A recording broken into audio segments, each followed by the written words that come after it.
Bueno, una vez más, que Dios los bendiga. Bienvenidos a nuestro estudio. Estamos viendo toda la profecía de nuestro Señor Jesucristo y hoy día vamos a centrarnos en el segundo. Bueno, habíamos visto de Mateo 1:17 que nos mostraba las genealogías de nuestro Señor y esta iba desde Abraham hasta David, David hasta la cautividad, cautividad hasta Jesús. De Abraham hasta David ya habíamos visto. Y ahora nos tocaba ver pues desde David a la cautividad. Para más o menos un resumen de lo que habíamos visto de hasta Abraham hasta David, dijimos que el Señor Dios en su plan de redención, porque la humanidad hasta los tiempos de Noé fue exterminada porque la humanidad iba de mal en peor, entonces en su plan el Señor elige a Abraham de entre todos, el menos malo de todos Abraham, y a través de él el Señor le da una promesa de que de su descendencia va a venir un pueblo y ese pueblo va a ser causa de bendición a todas las naciones. Entonces, ahora ya vemos la formación de este pueblo y vemos cómo el Señor Dios deja un testimonio en la tierra.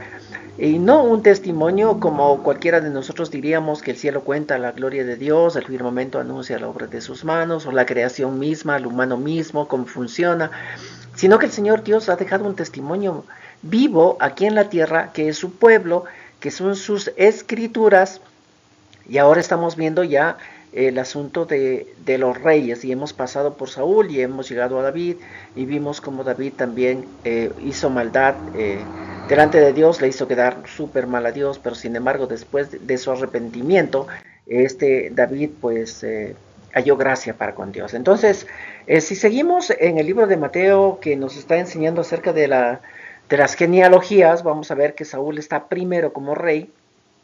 Bueno, no el libro de Mateo, por supuesto, porque el libro de Mateo habla desde Abraham y va con la genealogía de Abraham y llega a David.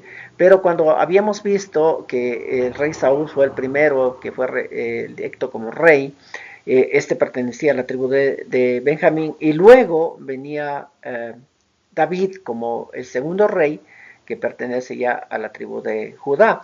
Ahora, también podemos ver que estas historias van a estar en el libro de Samuel, en el libro de Reyes y en el libro de Crónicas, y de ahí vamos a sacar muchas más cosas, no solamente de la genealogía de Mateo, sino también de estos libros del Antiguo Testamento que van a enseñar más cosas. Entonces, podemos sacar una lucha de poderes que empieza desde ese momento, porque el Señor Dios mismo le había dicho al profeta Samuel, de cuando el pueblo de Israel le pidió que haya un rey como el resto de naciones tenía, el mismo Señor Dios le dijo a Samuel que les diga a todo el pueblo qué clase de reyes van a tener y cómo van a ellos a llegar a su fin o a su culminación por esta cuestión de los reyes que habían pedido, porque abandonaban a Dios cuando hacían este famoso pedido.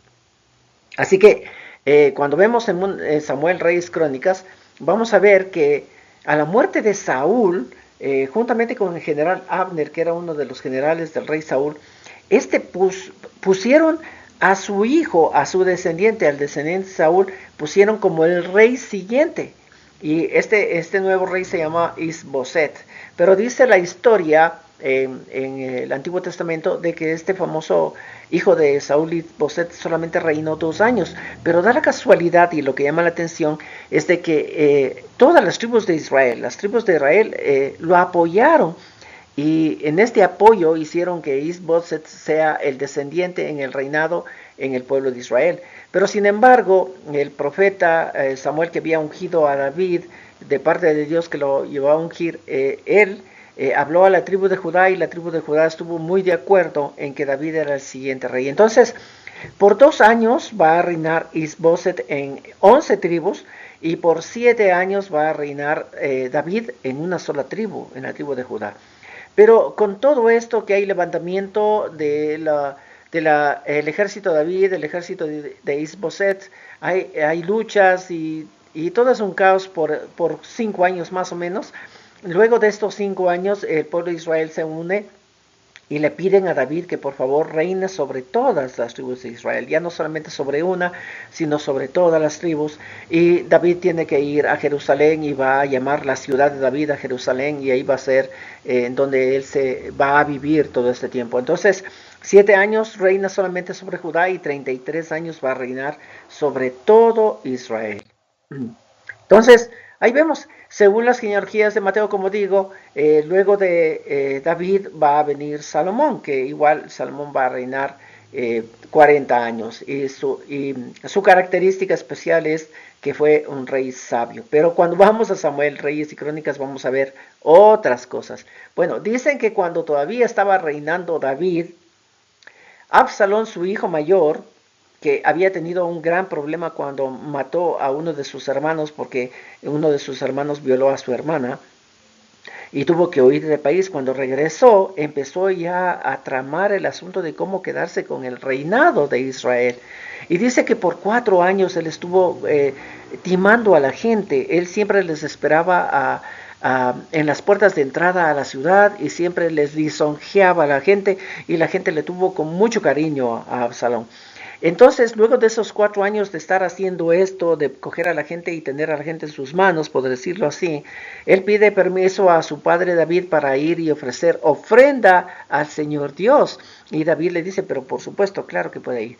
Pero sin embargo, aliado con un consejero del mismo David, Aitofel, con este consejero aliado Absalón, cuando van supuestamente a ofrecer ofrenda, lo que van es a ponerlo como rey sobre Israel.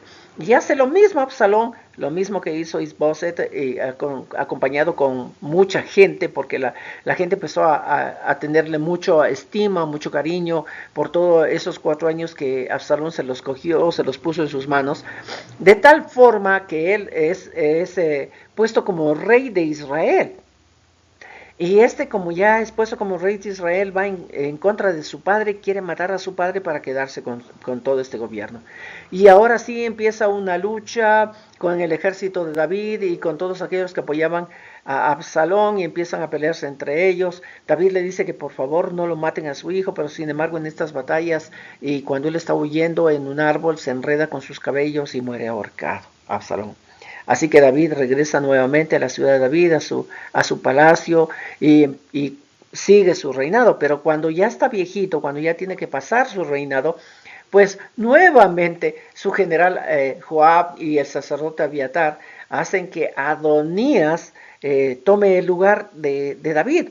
Ellos querían que Adonías sea el siguiente rey de Israel, entonces van y le proclaman como rey de Israel a Adonías. Pero sin embargo, la mamá de Salomón, Betsabé, juntamente con el profeta Natán, llegan delante de David a decirle, pero tú dijiste que el siguiente rey luego de ti, David, iba a ser tu hijo Salomón. Y ahora vemos que Adonías es proclamado como rey. ¿Qué pasó? Entonces David dice, no, es Salomón el que tiene que ser rey. Por ende, ahorita mismo toma la corona, vístele con ropas reales, sácale en el burro real y que vaya y se pasee por todo lado y pregonen que Salomón es el rey decretado, es el sucesor del reinado aquí en Israel. Entonces hacen esto que David les dice, el profeta Natán sale con ellos, hacen esto y hasta ahí llegó el reinado de Adonías.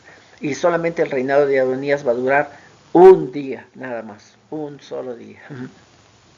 Y Salomón empieza su reinado. Entonces, como vamos a seguir estas crónicas y vamos a ver puntos principales en cuanto a los reinados, porque quisiéramos saber qué es lo que pasa, qué es lo que sucede, por qué el libro de Mateo nos dice que desde David hasta la deportación. Entonces, para que haya una deportación debió haber sucedido algo y eso es lo que vamos a ver, y esto es lo que vamos a analizar. Entonces, entre las cualidades que sobresalen de este nuevo rey Salomón está su sabiduría. Esta es una de las cualidades que todo el mundo conoce. Entonces, Primera Reyes 3:5 dice, esa noche Salomón la pasó en Gabaón. Mientras dormía, Dios se le apareció en un sueño y le dijo, pídeme lo que quieras y yo te lo daré. Salomón contestó, Dios mío, tú amaste mucho a mi padre David y fuiste muy bueno con él, porque él te sirvió fielmente. Fue un buen rey y te obedeció en todo. Además, permitiste que yo, que soy su hijo, reine ahora en su lugar. Pero yo soy muy joven y no sé qué hacer. Y este es uno de los puntos geniales y me supongo que en el corazón de Dios, viendo la sinceridad de este muchacho y esto que acaba de decir, fue aquello que Dios dijo muy bien. Esa forma de pensar me gusta, porque él va delante de Dios y dice, pero yo soy muy joven y no sé qué hacer. y ahora tengo que dirigir a tu pueblo que es tan grande y numeroso. Otro de los puntos principales es que él sabe que el que va a dirigir no es su familia, no es su pueblo, no es su barrio, o sea, es un pueblo de Dios. Entonces, es muy joven, no sabe qué hacer y va a dirigir un pueblo que no es de él. Entonces lo que le pide a Dios es, dame sabiduría para que pueda saber lo que está bien y lo que está mal. Ahora, en este punto podemos decir y sacar como conclusión que la sabiduría es el asunto de discernir y saber qué es bueno y qué es malo. Si seguimos la lectura, dice, sin tu ayuda yo no podría gobernarlo. Y le está diciendo al Señor Dios. A Dios le gustó que Salomón le pidiera esto. Y le dijo, como me pediste sabiduría para saber lo que es bueno, en lugar de pedirme una vida larga, riquezas, la muerte de tus enemigos, voy a darte sabiduría e inteligencia. Serás más sabio que todos los que han vivido antes o vivan después de ti.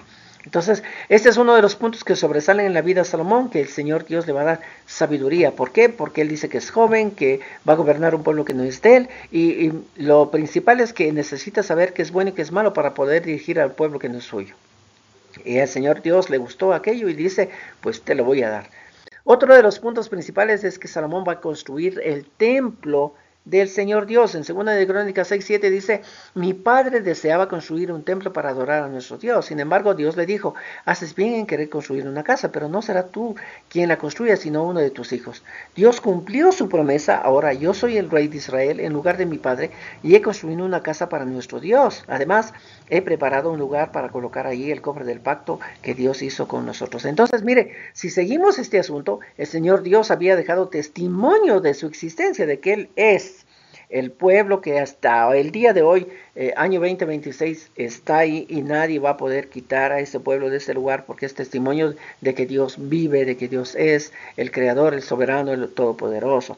Tenemos también el mismo pueblo de Dios tiene un documento de todas las cosas que han sucedido hasta que fue formado ese pueblo. Ahí está ese documento de todos los mandamientos y de todas las cosas que el Señor Dios le dijo. Y ahora con el rey Salomón van a tener una construcción, el templo en el cual van a adorar al Señor Dios y van a hacer todas las cosas que Él le pide que hagan.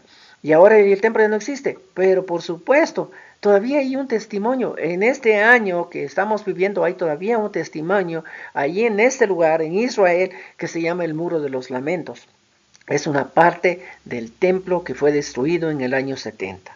Pero todavía el testimonio de que Dios es y está con este pueblo, está el pueblo, está sus documentos y está ese Muro de los Lamentos que es un fiel testimonio de la existencia de ese templo en donde se adoraba a nuestro Señor Dios. Ahora, yo hubiese querido seguir con el asunto de los reyes para saber cómo llegaron a la deportación, pero me resulta primordial saber el asunto de la sabiduría de Salomón, porque vamos a ver también cómo un rey llega a honrar a Dios y ese rey le bendice, otro rey llega a deshonrar al Señor Dios y viene todo un caos, y en todo aquello podemos saber. Ahora, uno de los puntos principales, pienso yo, que es cómo este rey, que fue el hombre más sabio que ha existido y existirá en este mundo, cómo llegó a su final. Entonces todo el caso empieza con esta declaración de Primera de Reyes 3:5, cuando el Señor Dios le dice a Salomón, pídeme lo que quieras, yo te lo daré. Y es como cuando uno va y encuentra a un genio de la lámpara y el genio de la lámpara dice, pídeme 3 deseos, te lo voy a conceder. Más o menos como algo parecido a ello. Entonces el Señor Dios le dice a Salomón, pídeme lo que quieras, te lo voy a dar. Y así empieza el asunto. En 1 Reyes 3:12 dice, voy a darte sabiduría e inteligencia, serás más sabio que todos los que han vivido antes o vivan después de ti. Entonces, aquí lo que viene a mi mente es lo que está aún escrito en el libro de Santiago en el Nuevo Testamento y que cada uno de nosotros tiene como caballito de batalla, ¿no? Cuando alguien necesita de algo, cuando van a dar lo más común es que cuando van a dar un examen en la escuela o en el colegio o en la universidad, siempre le decimos, bueno, pídele a Dios sabiduría y el Señor Dios te va a dar sabiduría para que puedas pasar esos exámenes o para que puedas hacer esto, para que puedas hacer lo otro, ¿no es cierto? Porque nos basamos muchísimo en el libro de Santiago, de 1:5 dice, si alguno de ustedes no tiene sabiduría, pídasela a Dios, Él se la dará a todos en abundancia sin echarle nada en cara. Así que parecería que esta que dice el libro de Santiago y aquello que fue con Salomón es como decirle, Señor Dios, dame sabiduría, como decirle, como digo a estos de las lámparas maravillosas, decirle mi deseo, y cuando él chasquea los dedos, pues ahí está cumplido tu deseo. Y viene a nuestra mente, y creo que cada uno de nosotros está persuadido de aquello, que cuando vamos en oración al Señor Dios a pedirle sabiduría, es como que el Señor Dios también chasquea los dedos y aquí está todo el conocimiento que tú necesitas, ya está listo en tu cabeza, ya está listo en tu ser. Ahora sí, tienes toda la sabiduría del mundo. Pero ¿será esto? ¿Será de verdad? ¿Será que cuando uno va delante de Dios a decirle dame sabiduría, el Señor Dios chasquea los dedos y nuestra mente se llena de conocimiento?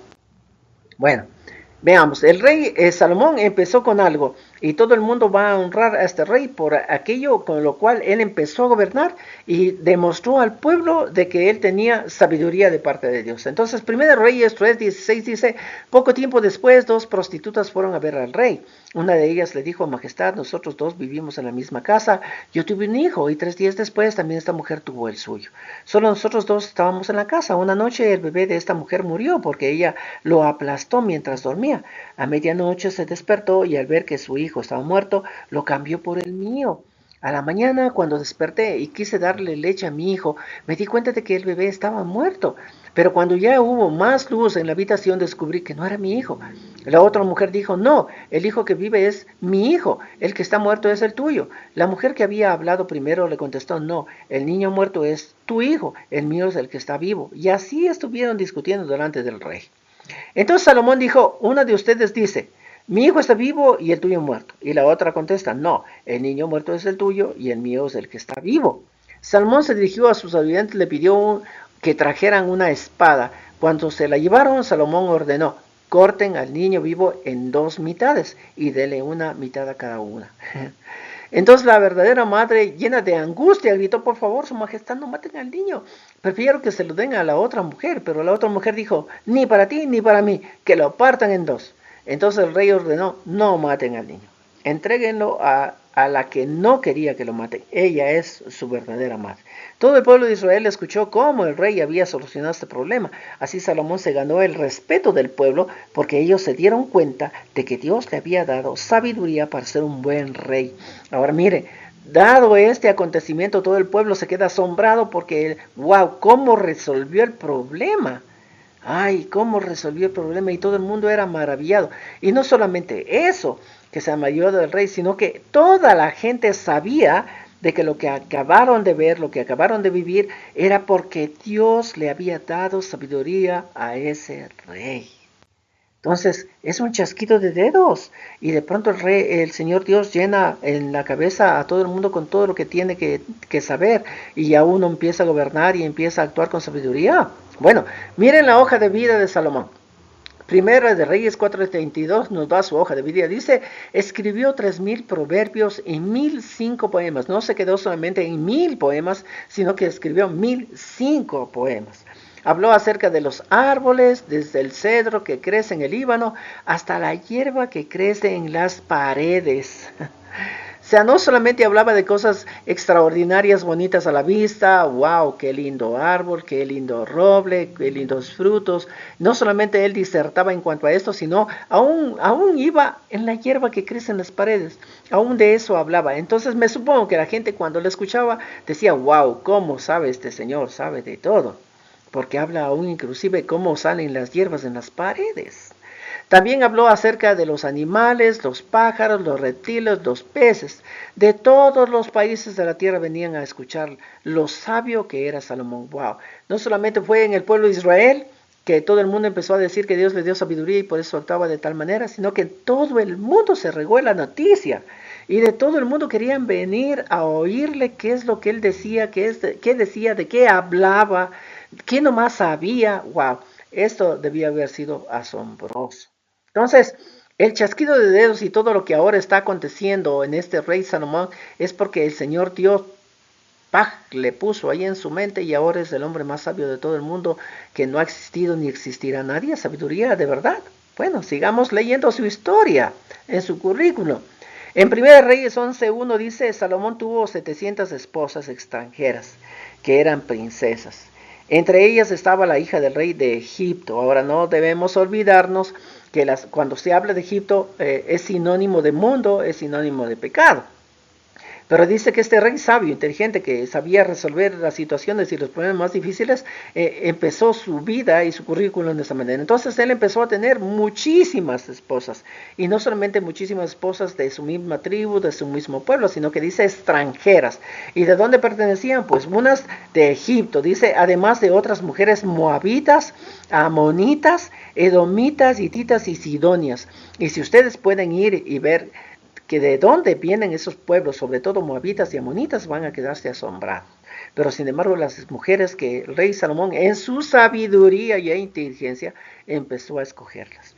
También tuvo 300 mujeres con las que vivió sin haberse casado. Dios le había dicho a los israelitas, no se casen con mujeres extranjeras, porque ellas los harán adorar a sus dioses. Y así sucedió. Cuando Salomón llegó a viejo, sus mujeres lo apartaron de Dios y lo hicieron adorar a otros dioses. Salomón adoró a la diosa de los sidonios llamada Astarte y construyó un lugar para adorar a los ídolos repugnantes, Quemos, que era un dios de Moab, y miren, ahí está Moab, y Milcom, que era el dios de los amonitas, y ahí están también los amonitas. La construyó en la montaña que está al este de Jerusalén. También edificó lugares para que sus esposas ofrecieran animales a sus dioses y quemaran incienso. Salomón actuó mal delante de Dios y no lo obedeció. En realidad, aún nunca se comprometió a obedecer por completo como lo había hecho David su padre. Y esta última frase es terrible, porque aquí el escritor de este libro nos dice que Salomón nunca se comprometió con todo su corazón a obedecer por completo como lo había hecho su padre. Y en este punto también hay que tener mucho en cuenta, y lo vamos a seguir viendo cuando veamos los siguientes reyes, porque miren, aquí dice que David se había comprometido con todo su corazón a obedecer a Dios, pero que Salomón, el hombre más sabio, más inteligente del mundo, no hizo lo que hizo su padre, porque nunca se comprometió a obedecer por completo a nuestro Dios.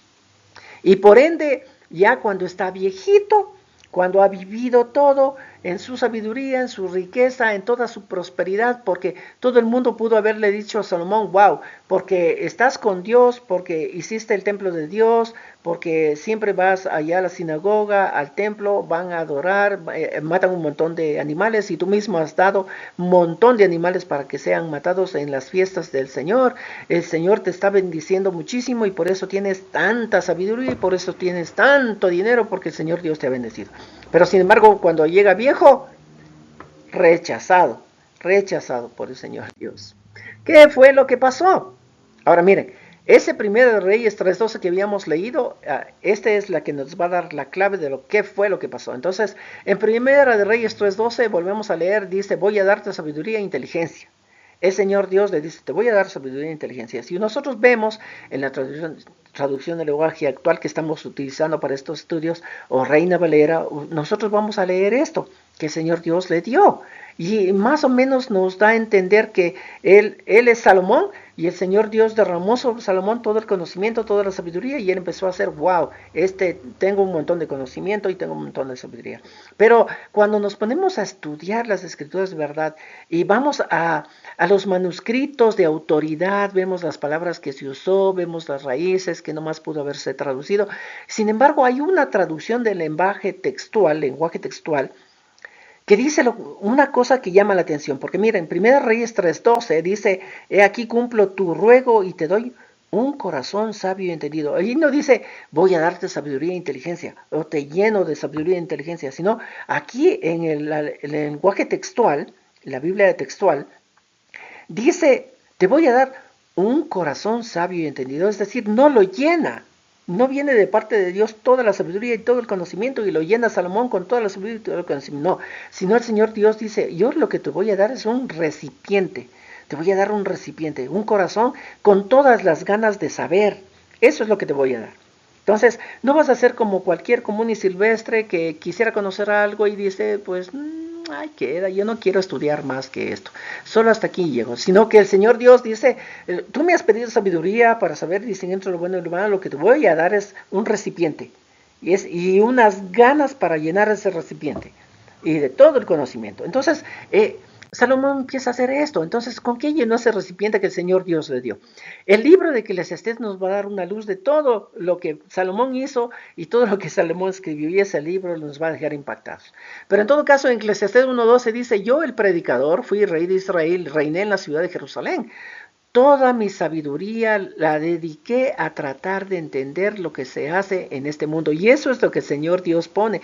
Ese es el recipiente y todas las ganas de conocer todo.